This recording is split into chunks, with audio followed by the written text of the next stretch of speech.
In this tutorial, we are going to cover TAT mode. So click the TAT mode button. TAT mode use cases are if you're in a noisy environment, or you would also like to record in a quiet environment and just thumb over your lines or rehearse at your own pace. There are many different use cases for TAT mode.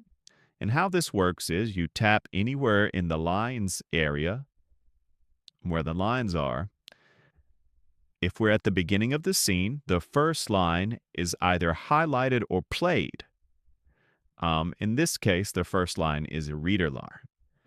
When you tap, it will advance to the next reader line in the scene.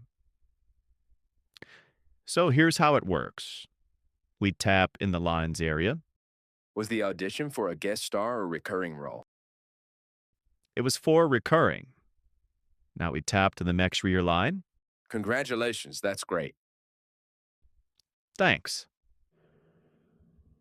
End of scene. Again with another tank. Tap in the lines area. Was the audition for a guest star or recurring role? And it's for recurring. Congratulations, that's great. Thanks. Tapping in for the end of the scene.